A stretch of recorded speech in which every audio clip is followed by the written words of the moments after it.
guys, it's Kevin again, and this is going to be my review for Awkward Season 3, Episode 17, The Campaign Fail. And definitely that was a really good title for this episode because pretty much everyone fails in this episode. It was definitely like everything goes wrong for them in this episode, and it really shows that the actions that we have a lot of consequences. And Jenna saw that, and also Tamara saw that. Both of them saw that in this episode. So let's first get into Jenna, who I pretty much actually feel really bad for. I do like what she's trying to do, but it's kind of too late. So Jenna has come home, but the problem is that now she's come home, her parents have taken her home, but they've said, okay, you want to be treated like an adult? You're going to start paying the bills, and they make her pay the bills, and they're making her pay, like, their mortgage and things like that. Now, I thought it was really great parenting on their part, what they're trying to do. I thought it was a little bit harsh of what they were trying to do, but I think it is good parenting because they're trying to show her, hey, you try to be us for once. And her mother is actually very offended by what she said, so her mother tries to, as Jenna put it, get a life. So, her mother is trying to get a job, so she's trying to be a nurse in the school. That's all we really know. But the biggest thing is that Jenna is trying to stop everyone from reading her essay that she wrote about Valerie because she's really worried for Valerie. She was going to talk to her about it, but the problem is that she was talking to her mother. Problem is, though, that once the Xperia, which is basically the school's big magazine with all, like, journals and things like that, once that comes out, everyone starts to read it and everyone starts to find out about it. And she has way too many problems with things, there are way too many things that have happened that nobody can really help her with. There are just a lot of things that have happened. With this one, Mr. Hart is absent, so she can't stop him from publishing it because there's a substitute there. Two, everyone's reading the Xperia, and even Sadie thinks that it was, something bigger than what she could have done. So obviously what she said was very, very bad. We didn't hear what she said. I'm assuming what she said, though, was, like, very, very bad. Like, just really bad. So she's kind of in a bind now because she's trying to stop from being published and everything, but she's just kind of in this bind where she wants to stop it, but she knows she can't. The other problem she has is Collin. She feels that she let Collin into her life, and it was basically the drugs that were the problem. And I really love this scene where she basically goes up to him and she says, hey, she's basically trying to break up with him. Oh, also, Matty and Jenna had this really sweet scene. We do see that Matty and Devin are starting to have their problems, and I actually really like seeing this. Devin at first seemed like he was supportive of him not being over Jenna, but now Devin is starting to get annoyed. And I mean, she does have a right to, because let's face it, Matty has not gotten over Jenna ever since they broke up. Matty has still been in love with Jenna, and I can see why Devin's upset. Because she has a right to be upset. She really does.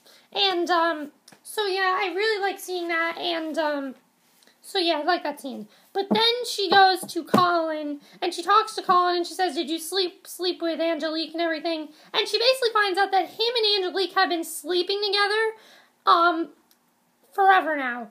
That's what she finds out, that they never actually broke up.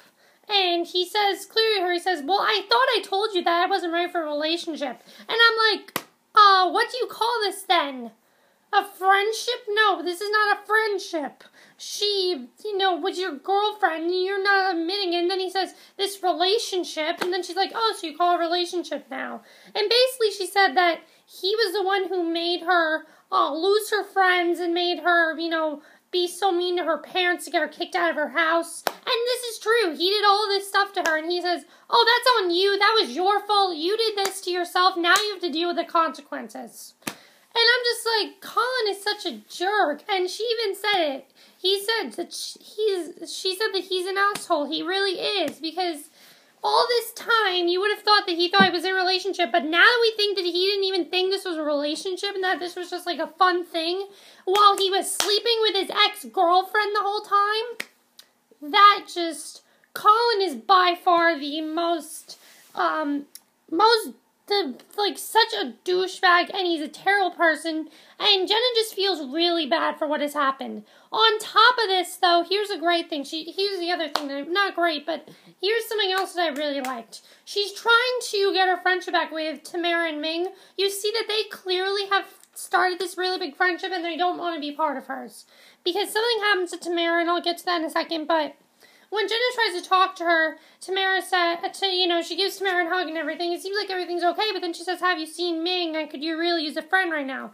This makes Jenna really upset because she really wants to help Tamara, and that's really what she wants to do. She wants to be her friend and everything, but Tamara just doesn't want to be, doesn't seem like she wants to be her friend. It seems like they're not ready to forgive her yet. And, that's the thing. Really, it's her, that's also Jenna's fault, because they're not ready to forgive her. Because she was just really rude to them, and she needs to face the consequences with that. And then on top of that, as soon as this scene is over, she finds out that Val has been suspended. So now she's in a real problem. 1, Val's suspended. 2, she's kind of screwed her life, because of Collin. 3, she doesn't have anybody. She's like nobody right now. She just is so upset that she reads this quote in a book. It says, something like, words are stronger than, words fix everything or something like that. So she just goes to her mom and she says, I'm sorry.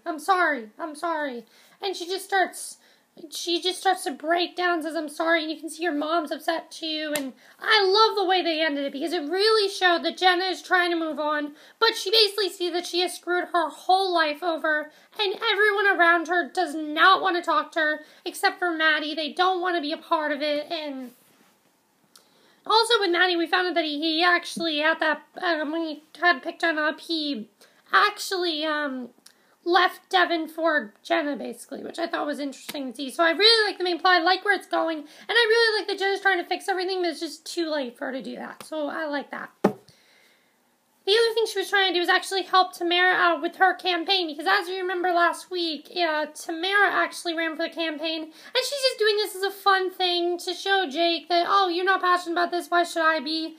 And, he's kind of tired of it. He said, okay, this was a fun joke and everything, but can you stop doing it? And she decides not to.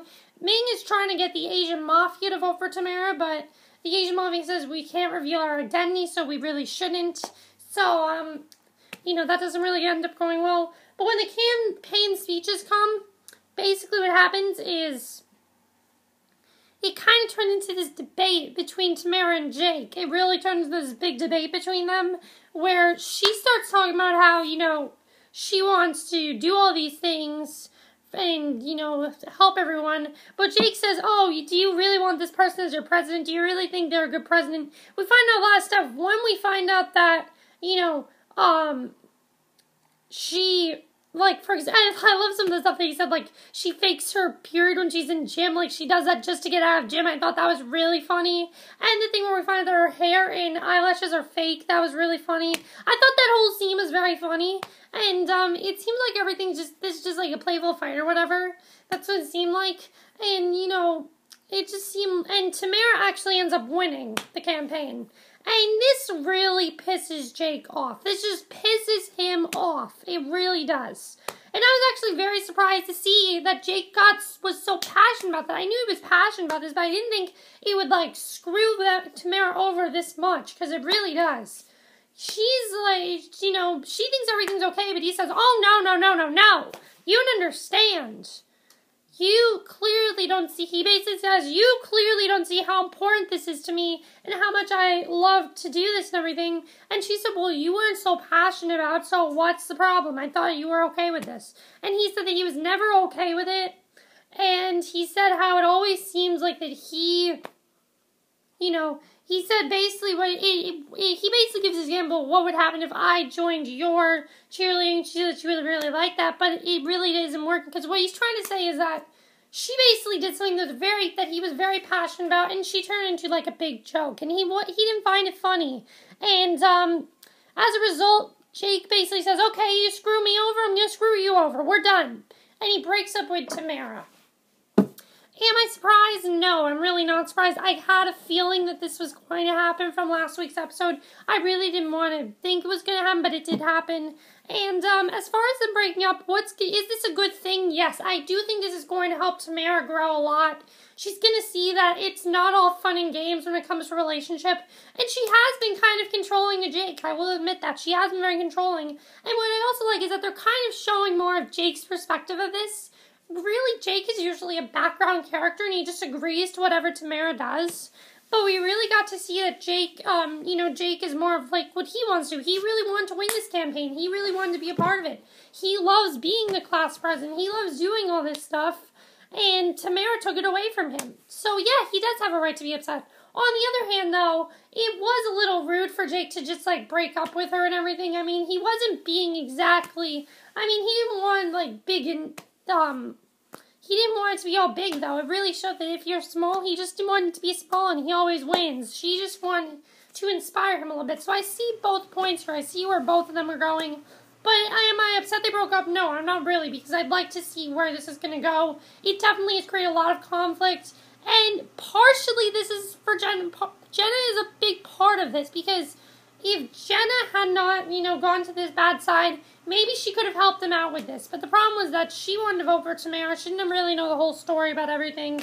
And also she wanted to, first time they had that big fight was when Jake found out that Tamara kept that secret from him. And that was the first time they broke up. So this kind of is also Jenna's fault. So Jenna has just had all these things just plummet on her. They've all just snowballed like anything. There were so many things that she has to deal with now. One, you have Val is suspended. Two, Collin doesn't want anything to do with her, and she knows that it's her fault, but she also thinks it's Colin's fault, so she's really upset about that. And three, she has to get her friends' trust back because they're not ready to go back into this friendship with her. They're not ready to be your friends yet. It's not that they don't want to be your friends, they're just not ready to be your friends yet. That's what it is. It's just they're not ready to be her friends yet. That's what it is. And that's basically what she has to do. It's definitely going to be very interesting to see what happens here. I definitely really enjoyed this episode, though. Let me know what you guys thought of it. What do you think of the whole thing with Jenna trying to fix everything? Do you think she'll be able to get Matty back? It looks like next week that's what she's going to try to do. It looks like Matty and Devin have broken up and she's going to try to get back together with him. Jake and Tamara, what do you think is going to happen with them? Do you think Tamara's going to grow as a character? I do think this is going to help her grow as a character. Also, do you think she'll win? Do you think Jenna will win her friend's trust back? I really hope she does. But that's it for my review. I hope you enjoyed it, and I'll see you guys in the next video, which will be for the originals. So see you then. Bye.